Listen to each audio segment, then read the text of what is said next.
Well, greetings and salutations, everybody. Welcome to the John Campea Show here on my YouTube channel. I'm, of course, your host, John Campea, and it is an honor and a privilege to have you guys joining me here today, as it is every day, talking about our favorite things in the world, movies, a little bit of TV, a little bit of some other stuff too, smattered in. Got a bunch of stuff to talk about, questions coming up about, hey, Captain Marvel just started shooting. What were those Captain Marvel costume pics from a few months ago? Reports going out about a potential early fan screening weeks before the movie opens. But before we get to all that stuff, let's go right off the top with this. In the world of the DCE news, ladies and gentlemen, some really good news. It is being reported right now that although we know Wonder Woman 2 has been casting, they recently cast Kristen Wiig to play the villain Cheetah. Very interesting casting, by the way, that a lot of us are still kind of wondering about, but fascinating nonetheless. Well, apparently it's just been announced that Narcos and Game of Thrones vet Pedro Pascal has just joined the cast of Wonder Woman 2. And look, one of the things I always say is that it is always a good idea to add talent. Pedro Pascal is a major talent. He's incredibly gifted actor when he's on screen. He stole the show in both Narcos Season 1 and Season 2. He was fantastic in Game of Thrones. A lot of people were really pissed off that his run on Game of Thrones was so short. And he might have been the best part of Kingsman 2. Even though there wasn't a lot of very good things about Kingsman 2, and even though you may not even know he's in the movie since he's a major character in the film, yet he was only in about 15 seconds of the marketing of the film. But still, this is good news. Look, I've said before, when you get a director that understands that if you have certain talent, you might need to really shore them up by putting more gifted talent around them. We saw that with Chris Pine in the first Wonder Woman film. We're seeing that now in the second one. Look, Pedro Pascal is a really gifted guy. They're not saying anything about his role in the movie right now, but they're keeping a lid on that. But whatever role it is, you know he's going to elevate the film, which is great news. This is fantastic news if you're somebody who's been looking forward to Wonder Woman 2. Now, also, in these reports seem to also be confirming the rumors that were going around that Wonder Woman 2 is going to be set in the 1980s. All the reports, all coming out of the major trades, including The Hollywood Reporter, seem to be confirming that, yep, Wonder Woman 2 is going to happen with the Cold War as the backdrop and happening in the 1980s. This is an interesting move, but I think it's a positive move on a couple of levels. Number one, once again, it isolates Wonder Woman from the rest of the DCEU. Because being set in the 80s, that means you don't have to worry about where's Superman, where's Batman, where's Flash, where's Aquaman. You don't have to worry about the DCEU. You can just make your film. And, you know, by doing this, it opens a door that they can reboot the DCEU and not worry about what they're doing with Wonder Woman 2 at the same time. That doesn't mean, look, them setting Wonder Woman in the 80s does not mean they're going to reboot the DCEU. Let's be really clear about that. But once again, taking Wonder Woman and isolating her away from the rest of the DCEU so she doesn't have to do her movie with all the baggage of the rest of the DCEU is a pretty smart move, and it leaves their options open for them. So once again, if you're just joining us, Pedro Pascal from Game of Thrones, Narcos, and the most recent Kingsman 2 has officially joined the cast of Wonder Woman 2. I think this is a great move. Spectacular casting. Let's see what kind of role he's going to be playing. All right. Now, before we get into the main topics today that you guys have emailed in to me, when you watch the John Campea Show, I like to make sure that you guys are all caught up on what's going on in the world of movie news, even if we don't have a lot of time to go into detail about it. So this is a little segment we call the Movie News Feed. First up, in the last couple of days, we've talked about a few casting announcements for the upcoming Mel Gibson Frank Grillo film, Boss Level. Now, we can add another name. New England Patriots superstar Rob Gronkowski. According to the tracking board, Dwayne "The Rock" Johnson and Sylvester Stallone have encouraged New England Patriots star Rob Gronkowski to give Hollywood a shot this offseason, and it appears the tight end has listened. Gronkowski's role is being kept under wraps, but you can safely expect that he'll throw a few punches. Let's just hope he takes off all of those Super Bowl rings. Next up, as most of you know, Tom Cruise has been trying to get a sequel to Edge of Tomorrow going for some time, and now his co-star in the film has just revealed that the sequel would probably already have been shot if it wasn't for her. Speaking with IndieWire, Emily Blunt said the following: It's a lot for all the stars to align for everyone to be free at the same time and available to do it all at the same time. They asked me to do it 2 months before I started Mary Poppins. Tom was like, "Can you go this autumn?" And I was like, "No, I can't go. I'm playing Mary Poppins for like a year, dude. I can't do Edge of Tomorrow." Doug Liman has got an awesome idea and he's excited and they just need to write it. There has been a script, but now I gather there's another one in the works. I mean, who knows? Maybe this extra time will give them a chance to change the absolutely moronic title they currently have for it: Live, Die, Repeat, and Repeat. Someone got paid to come up with that. Let that sink in. Next up, Damon Lindelof, creative force behind shows like Lost and The Leftovers, along with Nick Coos, have just optioned their spec script for an action thriller they call The Hunt to Universal Pictures. According to Coming Soon, Jason Blum will produce the film for his Blumhouse Productions. Blumhouse and Universal have had a successful string of film collaborations, especially in 2017. Their films Split, Get Out, and Happy Death Day were huge successes last year. Their latest project, Truth or Dare, will be released on April 13th. Damon Lindelof has already written a number of feature films, including credits on World War Z and Prometheus. Next up, actor Tom Hardy, who will be seen in October in Sony's upcoming Venom movie, has just released the first image of himself as Al Capone in the upcoming film Fonzo. Fonzo is being directed by Josh Trank, the director behind the incredible film Chronicle, the not-so-incredible Fantastic Four, and the almost but never happened Star Wars Boba Fett movie that he was fired from before even getting started. From AV News, the photo shows a sullen Hardy slouching in a chair, holding a stylish mobster fedora in his hand. Fonzo is set after Capone has been released from prison. Look, I absolutely love Chronicle, and I've always felt bad for Josh Trank for everything that went down with Fantastic Four. Much of what was reported was simply untrue, and some of it was just not his fault. I'm curious to see how this one turns out. Next up, remember Yvonne Strahovski from the hit TV show Chuck with Zach Levi? Well, she's actually stayed very busy with a lot of acting gigs over the last few years, and now she's landed another one, as it's being reported that she will star opposite Noomi Rapace in the upcoming film Angel of Mine. Angel of Mine follows a mother, Lizzie, played by Noomi Rapace, who's still struggling to cope with the loss of her daughter several years earlier, becomes convinced that a stranger's daughter is, in fact, her own daughter. Strahovski, who will star in the soon-to-be-released second season of Hulu's acclaimed series The Handmaid's Tale, will play Claire, the woman who Lizzie alleges has stolen her daughter.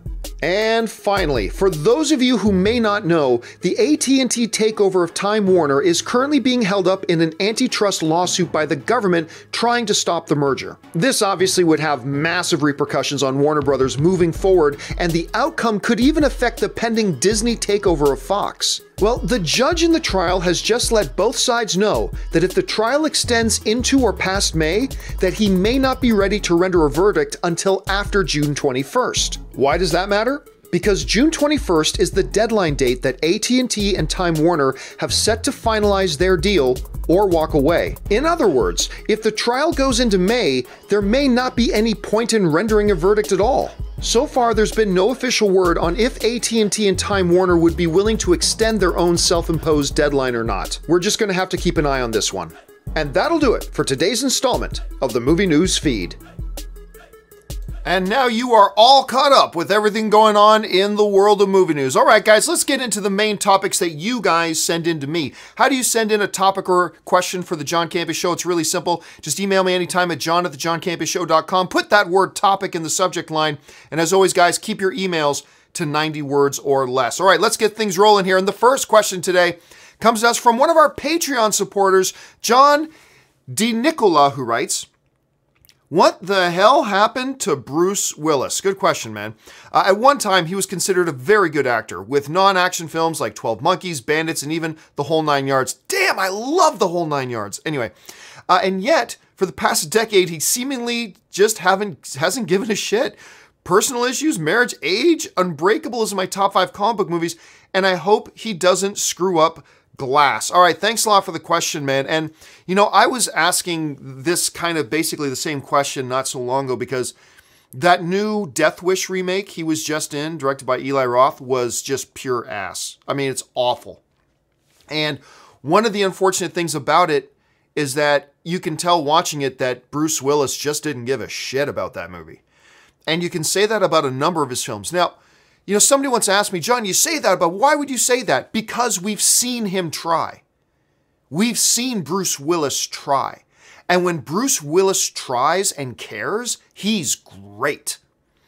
Like, if he was just some average middle-of-the-road actor who, you know, hey, what he gave us in Death Wish, that's the best we knew that he could give us, fine. But we know he's better than that.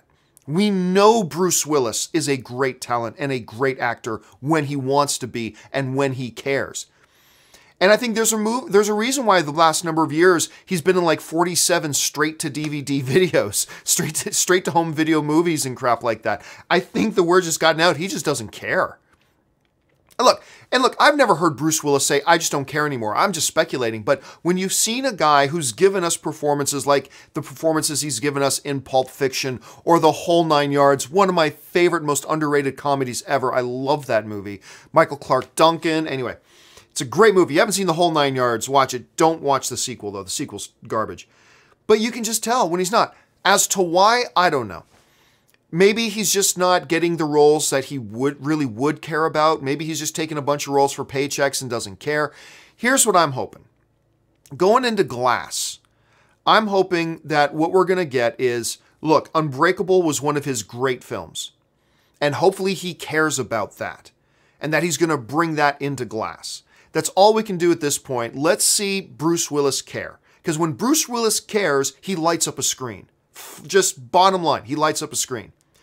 Will he do it? Will he care? Or will he just see this as another paycheck and doesn't care? I don't know. We're just going to have to wait and see. But it really does suck as a film fan and as a Bruce Willis fan, watching movies he appears in and realizing he doesn't even care that he's in this movie. He doesn't even care that I paid like ticket money to come and watch him in this movie, and he can't be bothered to give us his best. I mean, that's really sucks because the dude is phenomenally talented. Here's hoping he picks it up a little bit more for Glass. All right, let's move on now to the next topic. And the next topic today comes to us from Todd. And Todd writes, John, curious question. The latest announcement about Captain Marvel said that principal photography had begun. If that's the case, then what were all those set photos that we saw back in January? Post-credit scene for Infinity War or Ant-Man 2 maybe? Or was that actually for the Captain Marvel movie? I'm confused. Thanks for taking my question. Enjoy your videos very much. Okay, thanks a lot for the question there, Todd, and for sending in that email. Yes, back in January, these photos that you see here all came out and everybody's talking about it, but the movie hadn't even started shooting yet. And, you know, and I caution people at the time, hey, don't get worked up over out-of-context pictures, though we don't know what the context is. Well, Disney just announced, I believe it was yesterday or 2 days ago, that they have now begun shooting the movie. They hadn't begun shooting the movie when those pictures were taken. So what is it we were looking at in those pictures? Well, I thought, instead of just me thinking about that myself, I thought I'd get on the line with our good friend Jason Inman and talk a little bit about this issue. So what is the deal with these Captain Marvel pictures? Okay, so Jason, around January, we get these pictures coming out of Captain Marvel, but then the announcement comes out they just started shooting this thing. Mm-hmm. What were we looking at when we're looking at these pictures? I think it's two possibilities.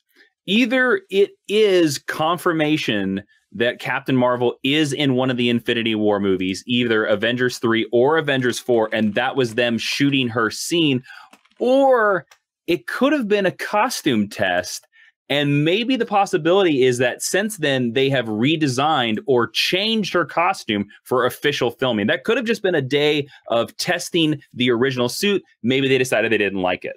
Yeah, I mean, and there are some other options here, too. There's some people, you know, like it was asked in the question, could this be like an Ant-Man scene, which is feasible considering it happens right before Infinity War?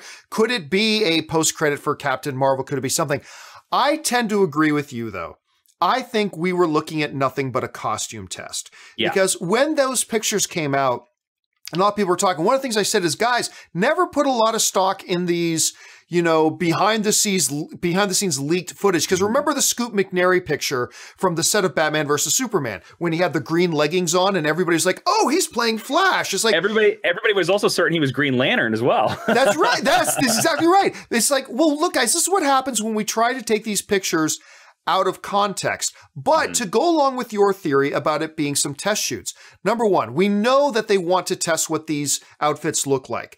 It would totally make sense that they would put it in front of a camera outside.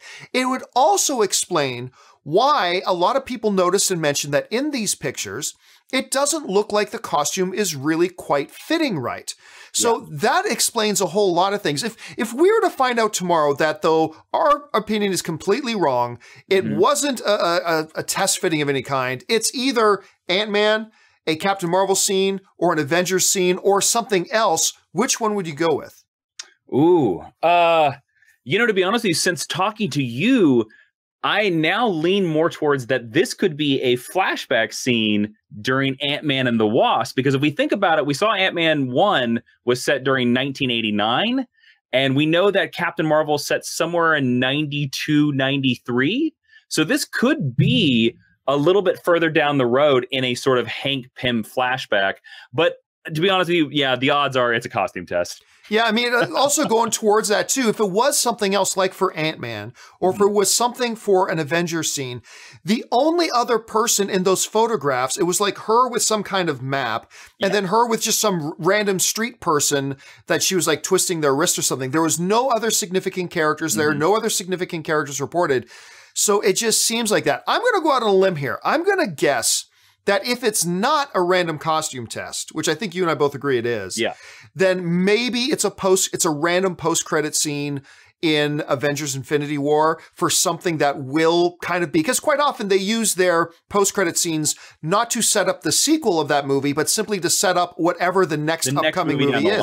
Exactly. And the next one is Ant-Man, but the one right after that is Captain Marvel. So maybe they could be setting that up as well. But listen, as far as I'm concerned though, costume, whatever, I'm still just really excited for the film in general. The addition of Brie Larson, an Academy Award-winning performer, current Academy Award-winning performer when they announced her, has just taken this to the next level. Now, I know we're getting all swept up in the Infinity War hype right now, but where does Captain Marvel sit for you right now?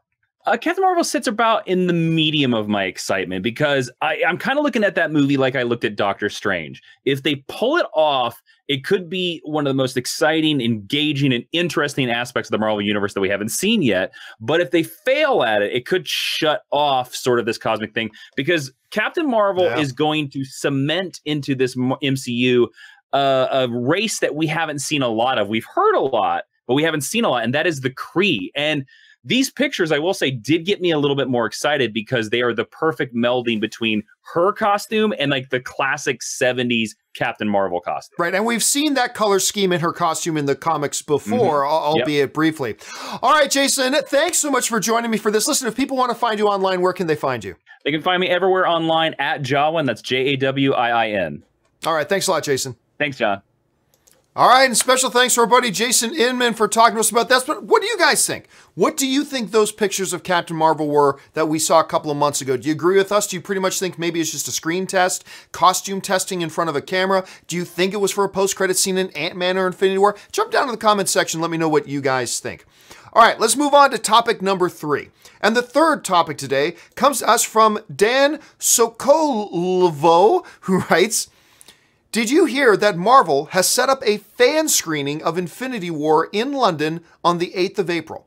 With so much protection from spoilers and tight review embargoes, can you explain why they would risk it all? Okay, so for those who haven't heard, there are these reports going around right now that Marvel has set up a fan screening, what's being called a UK fan screening in London on April 8th.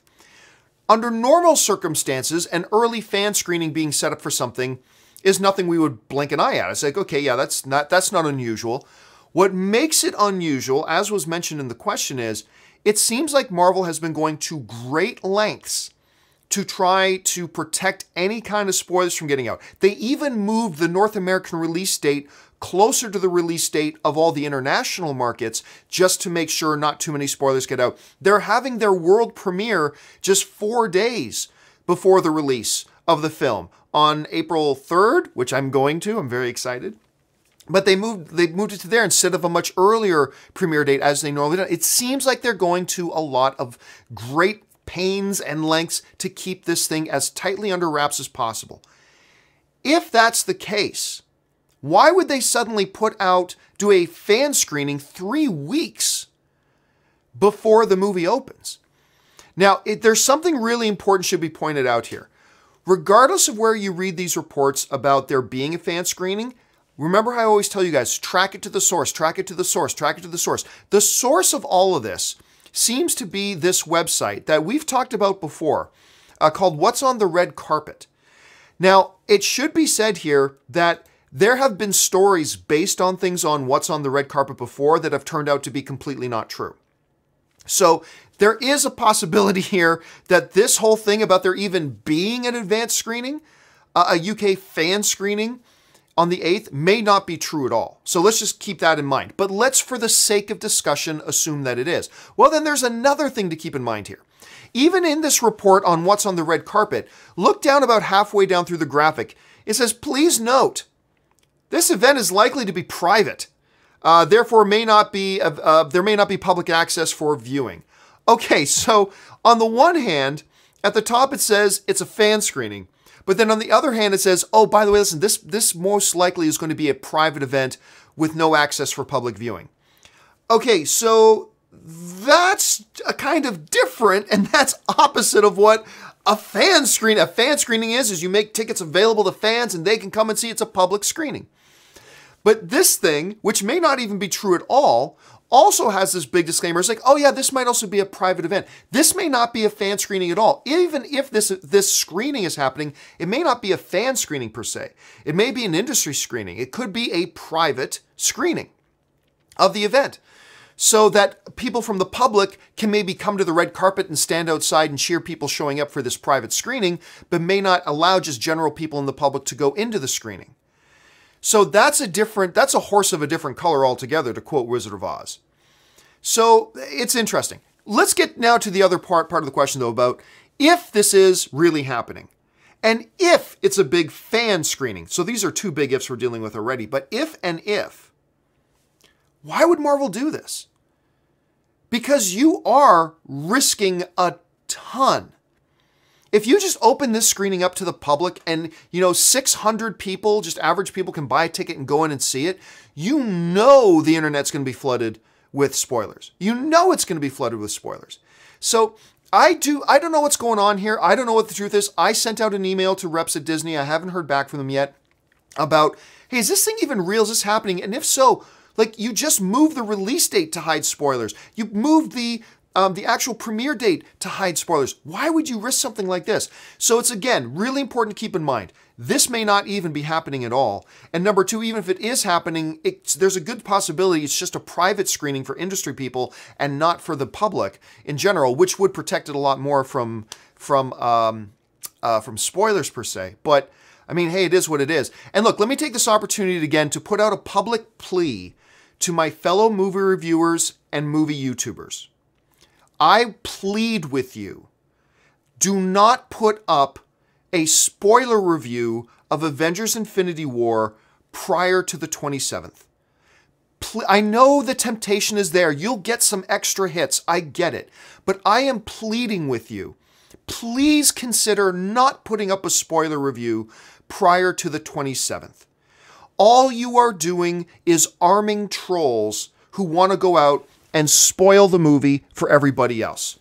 If you put up your spoiler review on the 25th or the 26th, all that's going to happen is a bunch of trolls who haven't seen the movie are going to watch your review, take all those spoilers you give, and then run out to all the different chat boards and forums and post spoilers to try to ruin it for everybody else. I understand that it opens in some countries before the 27th, like a day or two early. But please go by the North American release date. Please hold off your spoiler reviews until the 27th, at least until the 27th. For the health and the good of the film fan community, please do that. Please do not facilitate the trolls to spoil it for everybody. You can do whatever you want. It's your websites, it's your YouTube channels. You totally can do it. It's your right to do it. I'm just pleading with you on behalf of the fan community. Please hold off spoiler reviews at least until the 27th. Anyway, that's just my little plea on that.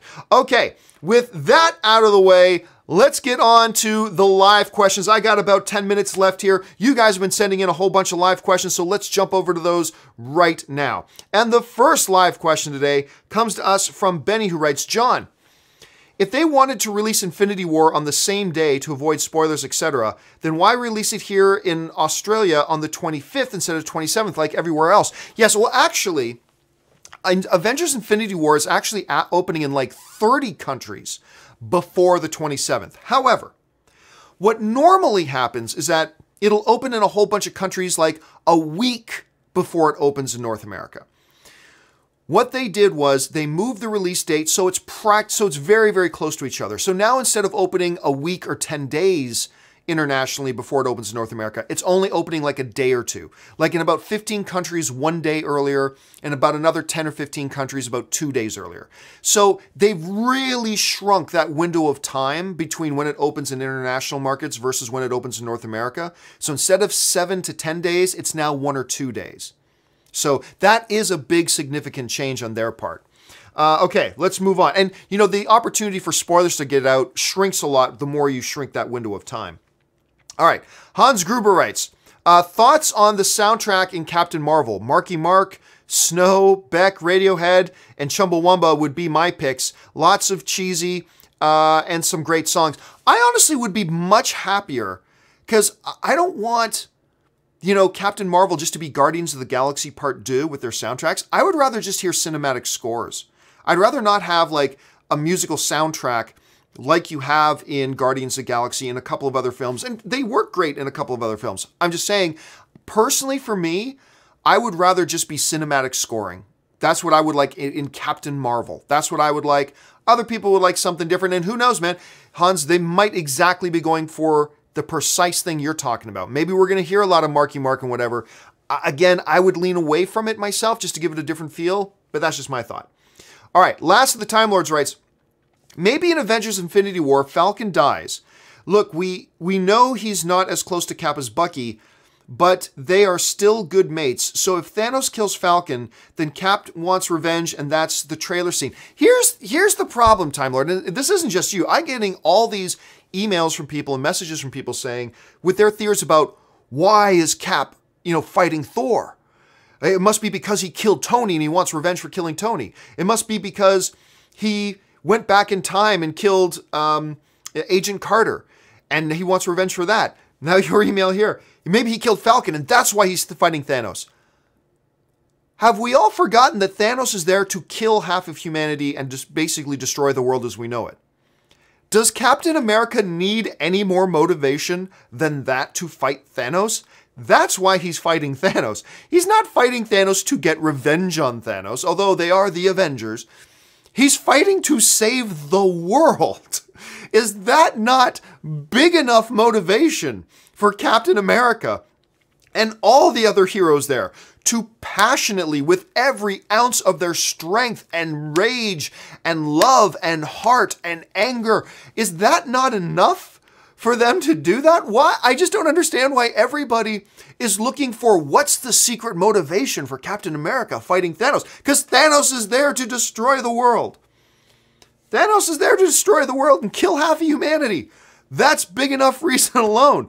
Now look, going back just to the basic premise, could Falcon be one of the guys who dies in Infinity War? Absolutely. You know, somebody brought up Rhodey the other day, and it's funny because not a lot of people talk about maybe Rhodey dying, and a lot of people don't talk about Falcon maybe dying. Falcon could be a good candidate to die here. Because, look, if... I'm going to change what I was going to say. Okay, but one of the reasons, because I don't want to give away any potential spoilers here, but let's say, look, Falcon is not exactly set up or primed. He's not like, say, Black Widow, who is kind of set up in position to have her own film franchise. Falcon has never seemed to be set up that way. So I don't think we're getting a Falcon film franchise anyway. He's a great secondary character, a great companion character for Captain America, and that could have a lot of emotional weight to it. So a Falcon death would be pretty effective in the movie. So there's that. But again, I don't think that has anything to do with why Cap is fighting Thanos. He's not fighting Thanos to get revenge. He's fighting to save the world. Anyway, now watch. We see the movie and he's totally fighting Thanos to get revenge on him. We'll have to just wait and see. Donaldo Martinez writes, I noticed many folks saying, bring on the filthy. Is that an inside joke? Okay, well, it seems like I got to explain this every couple of months, which is fine. Because yes, everybody says bring on the filthy. It all stems back. It goes back years ago, back to my AMC days, where there was a news story about this upcoming movie, 50 Shades of Grey. The first movie hadn't come out yet.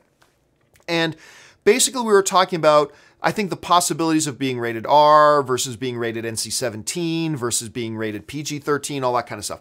And I can't remember the conversation exactly, but what I ended up saying was something like, you might want to keep some of the filthy out of it. And I said, now, don't get me wrong. I love the filthy. Bring on the filthy. That's what I said.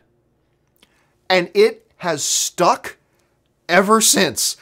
This is going on like 3 or 4 years now. This has been going on. But ever since I said that one passing comment on a show once, like, don't get me wrong, I love filthy. Bring on the filthy. Ever since I said that, immediately, all the emails people started sending into me were finished with thanks and bring on the filthy. And it has stuck ever since. So I'm sure I'll have to probably explain that again in a few more months for new viewers again. But yeah, that's why everybody says bring on the filthy. And probably why when I ever get around to doing merchandising, whether it's, t-shirts or hats or whatever, probably the very first one will be a bring on the filthy piece of merchandise. All right, thanks a lot for asking, Donaldo. All right, Superman writes, hey, Superman, have you seen Foxcatcher? Yes, I have. Steve Carell gave an outstanding performance that gave me the creeps and even convinced me of how great of an actor Channing Tatum is. Great movie, hard to watch. Oh yeah, it is one of those movies that are difficult to watch. I believe Steve Carell, I could be mistaken about this, but I believe Steve Carell got nominated for Best Supporting Actor in that film. Channing Tatum, Foxcatcher is a great example. I talk about this frequently, but Channing Tatum, for a number of years, I said was the worst actor in Hollywood getting roles. He was dreadful. Like, you just can't stress enough how bad he was. But over time, and if you read stories about it, he dedicated himself to training and training and training, getting the best coaches and working his ass off and working hard. And over the course of years and years and years and years, he became decent, then he became respectable, and now he's pretty damn good. Like now the last couple of years now, I actually look forward to movies that Channing Tatum is in. He is a great example of hard work, deciding you want to move in a certain direction and getting there. And as much crap as I talk about how untalented Gal Gadot is, one of the things that I always try to bring up is, but remember the parable of Channing Tatum. Just because I don't think Gal Gadot's a very good actress right now, doesn't mean we couldn't have another Channing Tatum on our hands. Where maybe in a couple of years, we're talking about, damn, Gal Gadot's, it's a really solid actress. Can't say that today, but just because we can't say that today, that doesn't mean she's not going to get there. We've seen it happen before. Channing Tatum's a great example of that. A guy who is just dreadful, just awful. But he worked and he worked and he worked. He got more experience, he got more experience, he got into more experience. And now today, I'm totally good with him leading almost any movie you can mention. I'm good. I'm happy to see him in just about anything now. And Foxcatcher was kind of like the big wake-up call to everybody who had been denying that. He's turned himself into a really good talent. Maybe he wasn't born with it, but he sure as hell developed it, and good on him. Okay, next one comes to us from Tasty Dash, who writes, composers usually start film scores a few months before a film. What happens if they feel uninspired and get behind and it's not ready for release? Oh, tough. You got to put something out. I mean, you could say the same about a director. Hey, what happens if a director's feeling uninspired and he falls behind on shooting the movie? And no, there is none of that. You do it or you get replaced. It's that simple. You can't go, well, no, I can't give you anything. I haven't been inspired. No, you're a professional. You write. You create. You do the best you can. Maybe it'll be the best work you've ever churned out. Maybe it won't be the best work you've ever churned out. But we sure as hell, you're not going to cost us 10, 15, 20 million dollars by making us push the movie back because you weren't inspired to come up with your score. There ain't none of that. This is for professionals. All right? You do the best you can and you put out. You think John Williams, every movie he does is the best work he's ever done? No, probably not. He does the best he can under the circumstances and puts it out, and it's normally pretty brilliant. But the same would be true of any kind of film composer. If you take on the job, you better well be ready to do the job. So yeah, that would be that. Let's see here. Brandon Torres writes, over or under 15%, New Mutants gets pushed to 2020. I'll take the over on that. If you're setting the number as low as 15%, I will definitely take the over on that. I'll even take the over on 5% that it never gets released. 5% is a small number, but I'll take over 5% that it never gets released. Okay, just two more questions. Rex Cousins writes, do you think Marvel's box office will peak with Infinity War? I'm expecting the movies after to make a ton of money, but I don't think any other movie will catch Infinity War. But based on what, Rex? I mean, you could have said that for the first Avengers movie. And it's been true since the first event. No other Marvel film has made as much money as the first Avengers, but we're about to get one that will. And then, yeah, maybe a couple of films after Infinity War won't, but we may again a little bit later down the line. So, no, I don't think this will be the peak for Marvel. If this movie is good, it could just be setting the stage for something even bigger down the line. So, no, I don't think it'll be the peak. Curtis Lopez writes, if you played the Oasis, what would be your avatar? Oh, probably my World of Warcraft character, Darth Rampagius. Darth Rampagius, an undead mage. That would probably be my my avatar. Just two more quick ones here. We'll wrap it up. I'm gone over time here. Hey, John, do you think there's a chance Silvestri will bring back the Captain America theme for a possible final triumphant moment for the character? Well, first of all, your question, Aiden, assumes that Captain America dies. I don't think he dies in this movie. And I don't think he dies in Avengers 4 either. He might. He totally might. It's totally a possibility. I'm not guaranteeing he won't. But I definitely don't think he's dying in Avengers 3. And I pretty much don't believe he's going to die in Avengers 4 either. So taking that out of it, will we hear the Captain America score? I think we will hear the Captain America score. I think we will hear the score. Next one comes to us from the last of the Time Lords. Who has the potential to be a better actor, Dave Bautista or John Cena? Your thoughts? You know, oddly enough, I'm going to go with Dave Bautista. I think Dave Bautista can do the heavier, more serious stuff a little bit better. I think John Cena is really going to find his stride in comedy. I think he's shown he's got some pretty good comedic chops. We saw that in Trainwreck. We saw that in Sisters. He's got good comedic timing. And you don't have to be as good of an actor. You know, if you've got good senses of comedic timing and you can do the comedy, you don't necessarily have to have the acting chops. It helps if you do. John Cena doesn't have great acting chops, but he seems to be able to play up comedy pretty well. And I think he's going to do well in that. But I think Dave Bautista has the potential, because we've seen him do some stuff, particularly like his brief appearance in Blade Runner 2049. He's shown us something he hasn't shown us before. It wasn't great, but it was pretty good. And I just think he's got more potential for something like that. Okay, I said just two more, but now I'll just take two more. And listen, guys, if I don't get to if you sent in a question and I don't have time to get around to it, don't worry, it'll be in the companion video a little bit later this afternoon. So if you don't hear it on this show, come back to the companion video a little bit later today and it'll be in that video. KW Garrett writes, Warner Brothers has made their big DCEU announcement you hinted at. Iron Batman in 2019, Iron Superman in 2020, and finally, Iron Green Lantern Corps in 2021. Hashtag winning. To be followed by Marvel's Iron Black Widow and Iron War Machine. Although War Machine is already kind of iron, I suppose. But yeah, thank you so much, Kate. You guys are just not going to let me go on this Iron Spider thing. And final question today. Curtis Lopez writes, saw Ready Player One the other night. To be honest, didn't like it at first, but the more I thought about it, the more I understood and appreciated it. We'll see it again if I get a different experience. Well, that's unfortunate. Like, I feel bad that you did. My experience with it was just lights out. I loved the movie. And I was not impressed with the marketing of that film at all. If you guys have been watching me, you know I wasn't impressed with the marketing of Ready Player One. But I thought the movie was fantastic. I ate it up. I was glued to the edge of my seat the entire time. It may be my favorite movie of the year so far. It's either that or Black Panther. I'm still trying to decide which one's my favorite of the year so far. They're both great.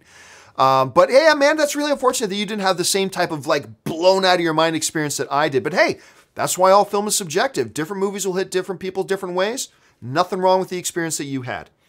Okay, guys, that will do it for me for this installment of the John Campea Show. Thank you so much for joining me. Hey, listen, guys, if you are one of the people who enjoys watching my programming, do me a favor.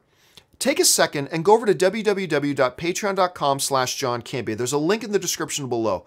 There you'll get all the information about what it means to be a Patreon supporter, how being a Patreon supporter keeps the show on the air, and what benefits there are to being a Patreon supporter. And then maybe you'll consider becoming a Patreon supporter too. Also, guys, don't forget there's a link down below for the Stardust app. We're going to have our next installment of what we're watching tomorrow. Grab that Stardust app, record your review, your recommendation, your reaction to something, and maybe you'll see yourself pop up on the John Campea Show tomorrow. Okay, guys, that'll do it for me. Thanks so much for joining me. My name's John Campea, and until the next video, bye-bye.